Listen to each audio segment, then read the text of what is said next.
Yo, my name is Julien Melnick, and welcome back to the Console Gaming Channel. That's right, we're button mashers, thumbstick thrashers, and here to have a good time playing video games. Xbox and Bethesda had quite a bit to say today, and I'm going to try to distill down that 90 minutes into the smallest, shortest segment as possible. So first, let me tell you what they ended with. They ended with a good amount of Starfield. If you're someone who's really excited about that new Starfield game, which I am, and Hobbs is, you get to explore multiple planets, 1,000 planets, as well as take on pirates, set up bases, take on missions, create little communities to harvest materials, build a ship. There's a lot. There's a lot, and they showed us a little bit of it. So I'm excited. That game is coming out later next year. But the way they started it was with Redfall. Coming out later next year as well, we have ourselves a vampire super crazy one-player or four-player multiplayer adventure game where you're taking on just a bunch of vampires. You have special skills. It looks fun. I'm excited to play that game. It looks pretty dark and twisted, and I'm not mad at that. I'm not mad at that one bit. If you're a Hollow Knight fan, Silksong's coming out, and I haven't gotten into the Hollow Knight series, but it looks really, really rad. I like the platformer style, and I was kind of drawn in, I'm not gonna lie. Also, just want to mention that every single game they showed today is coming out within the year. Yes, not this year, but a year. So within a year's time, which is unreal. If you're a fan of Rick and Morty, there's a game that's somewhat to it because they put Rick and Morty. I thought it was Rick and Morty. I'm gonna be honest with you, I haven't really watched Rick and Morty, but this is called High on Life. It's a first-person shooter, aliens, except your guns are aliens. I mean, it is interesting. It is real weird. It looks kind of fun though, and silly, and most of all, just silly, goofy, and definitely not for younger audiences. Now, this game was kind of weird, Plague Tale Requiem, and I'm not someone who is very familiar with the Plague Tale franchise or Plague Tale at all. I haven't been following this one bit, but I'll say it was really, really interesting to watch the gameplay, and it kind of felt like an Assassin's Creed-esque movement style, third-person game, and you saw people attack others with rats. You can just send rats. I guess that's the plague part of it. Plague Tale Requiem. Get ready for that. Now, if you're a fan of Riot games in general, League of Legends, Valorant, stuff like that, turns out with Xbox Game Pass for PC and I guess also mobile, if you're a subscriber, you get unlocked legends in League of Legends. You also get unlocked champions or whatever they call them in Valorant. You get a lot of unlockable things by just being a Game Pass subscriber. I was kind of hoping they'd bring Valorant to Xbox, but that wasn't in the announcement. If they do, that'd be insane. I'd try that game out finally because I don't play on PC. This is the Console Gaming Channel after all. So yeah, Riot Games is partnering with Xbox. Who would have thought? Now, I'm admittedly not a racing game kind of guy, although I do like to go ham with Mario Kart. But back when Forza Horizons launched, or Forza Horizons, I was pretty impressed. Now, finally they're having Forza Motorsport come out, and the different things that they're going to be doing in that game is pretty insane. The dynamic time of day, which was really interesting to me, as well as the multiple types of modular, or not modular, but changing ray tracing based on the track. They went into detail about how light and different things are affecting the way that the carbon fiber looks on your vehicle, as well as all the different customizations you can do.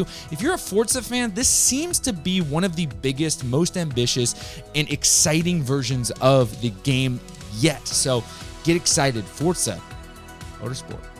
Kind of cool, I guess. Yo, if you like Metroid Prime, it's not here. But Scorn looks like a Metroid Prime, except way darker. It gave me real Metroid Prime feels, though, because you're cruising around this weird environment, unlocking things with really, really disgusting live keys, where you shove an arm into a socket, breaks it, what have you. Yeah, Scorn. I mean, you watched some gameplay just now. Yowzers. I mean, it's for some people, I guess. When the Series S came out, people doubted its capabilities. Now, I know firsthand that a lot of people have gotten that and used it with a game called Flight Simulator. And they showed us Flight Simulator 40th Anniversary. It is now going to incorporate, or introduce for that matter, helicopters, different types of aircrafts, which is pretty cool. And then they dropped something at the very end of the 40th anniversary, which comes out today for people who have Flight Simulator. And again, if you have Game Pass or Game Pass Ultimate, you have Flight Simulator, you just gotta download it. You can fly the ship from Halo. Yeah, pretty crazy, right? Go ahead. Go try flying it. I just got so crazy. Now, Blizzard, of course, was talked about in Overwatch 2, was shown, and they also like peeped some of the new heroes you could play as, or champions, or again, all these different game champions, heroes, legends, whatever they want to call them. They showed off that there's going to be some new ones. I'm honestly kind of excited for this. I haven't played Overwatch all that much. I've tried it, but as I'm playing more team-based games, I am compelled. It's exciting. It looks fun. So Overwatch 2 actually looks like a blast, and I'm excited that it's going to be free to play, especially for Game Pass users. You're going to have a blast, and they definitely hyped it up with some dope cinematics. Now, a game that they dropped or showed was Era, A-R-A, and I thought it was like a civilization sim game or a new Age of Empires. It's really ambiguous. So, there you go. Flintlock Siege of Dawn is a game that reminded me a lot of like God of War. The movement was really rad. The different types of attacks you can do, and you just jump up, slice down. It was pretty freaking rad. And you know, the gameplay also, they didn't talk much about the story there, but you just see, it looks like the gameplay mechanics are going to be a blast and a half. And I'm going to be honest, as someone who has Game Pass, these games all coming to Game Pass, you just get to play a bunch. So whether it's super compelling as far as the story is concerned, or the gameplay actually is engaging as it looks, it actually looks like a lot of fun to play, and no harm, no foul. I already have it because I have Game Pass. Now, Minecraft is a franchise that's been around for like ever and a day, and you know, they only really have a couple different versions of Minecraft. Minecraft Dungeons, Minecraft itself. Well, a version that I was not expecting to see is a strategy-based adventure game by Minecraft, by Mojang, or whatever they call themselves. Yeah, strategy-based Minecraft game. It looked absolutely rad, and I honestly love the play and art style of Minecraft. I just haven't really gotten into it that much, but in that style, it's going to be really interesting, and well, it got me hyped. I'm not gonna lie, I was hyped. I feel like Stardew Valley, like on steroids. They have Lightyear Frontier. It looks like a farming sim game of sorts.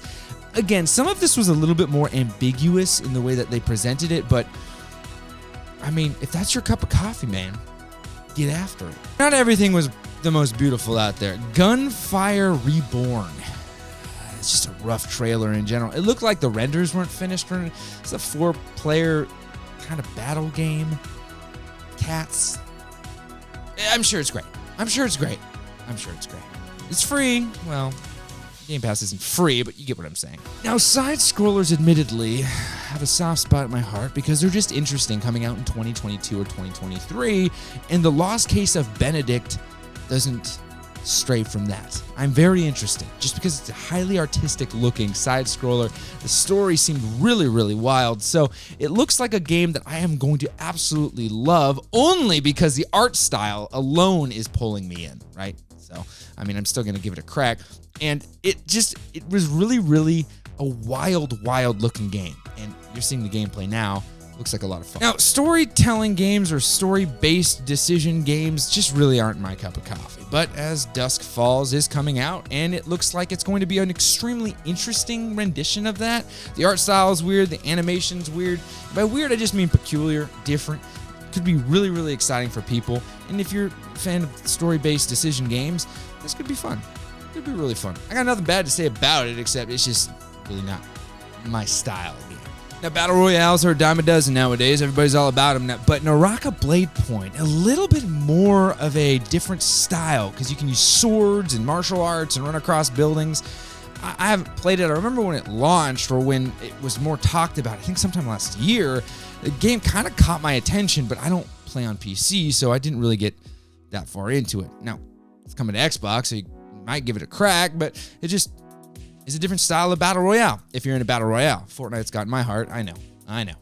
Pretty dumb, but it does, so it got my heart. Now, this game, Pentiment, is the wildest looking game I've ever seen. It genuinely looks like it's just pages in a book.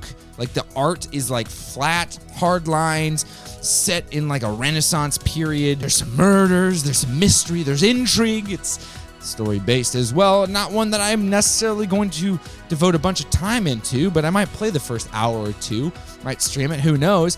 It just looks really insane, and I'm a sucker for art styles. They won't keep me in the game for the whole game, but they will give me the download it and at least give it a couple hours to try. But Pentiment, I mean, gosh, people are creative, man. People are real creative. Now, I grew up in the 90s, as a lot of you guys did, and Honey, I Shrunk the Kids just is bored into my brain. I mean, when that ant sacrifices themselves against that scorpion for the kids, it's a moment I'll never forget. But if I want to relive that, I can play Grounded.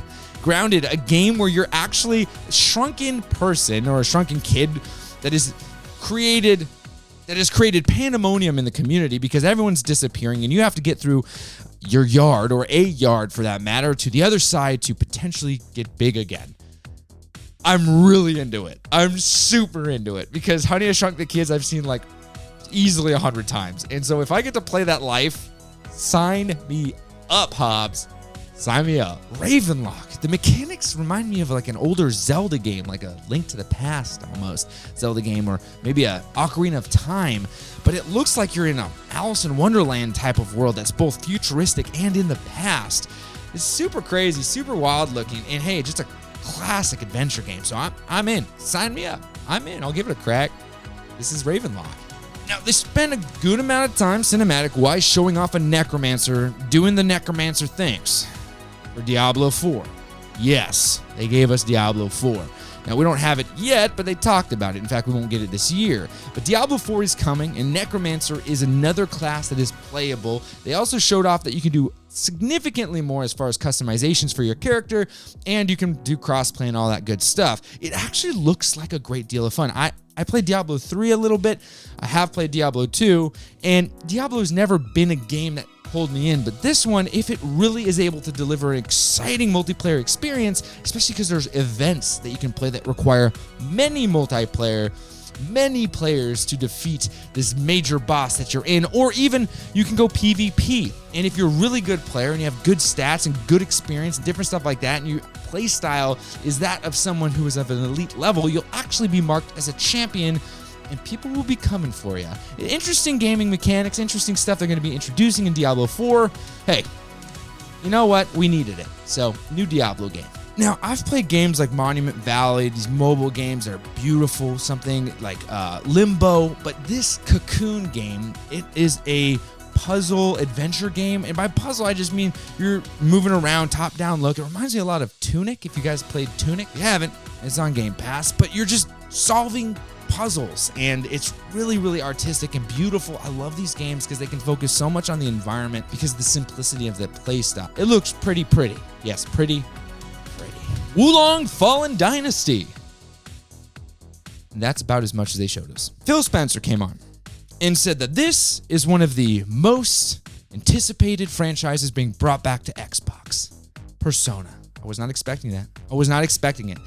Persona 3, 4, and 5. There's also other words like 5 Royale, whatever. I don't know this franchise well at all. Been told it's good. They gave us no context. They gave us no gameplay. All they said is going to be a long-time partnership. Kojima partnered with Xbox. Not purchased, but partnered. Now let's get into a category that I was really kind of surprised by, the DLC category. But before, they showed us a lot of dinosaurs, and then a man sitting on top of that dinosaur who was none other than Vin Diesel for Ark. Moving on. Elder Scrolls Online, Forza Horizons 5, Fallout 76, Sea of Thieves Season 7. All of these are extra additional DLC coming out over the next months to come, with the one that's the most exciting being, well, I guess Forza. Forza, you got the Hot Wheels combination, so it's going to be like a Hot Wheels partnership. I was really excited for the Sea of Thieves thing because you can be a captain. They sang like a song showing off all the features that you can do, like name your ship, customize your ship. It actually seemed pretty rad. I was into it. I like clever things. Clever things are some of my favorites. Oh, what am I saying? Oh, yeah, thanks, Hobbs. Hobbs wants to tell you that if you're into this kind of thing, hit the subscribe button. Hobbs is a cool dude, and I'd like to know if you guys like him or not. So hit the like for Hobbs, because Hobbs is the man. But most of all, you guys know the drill. Happy gaming.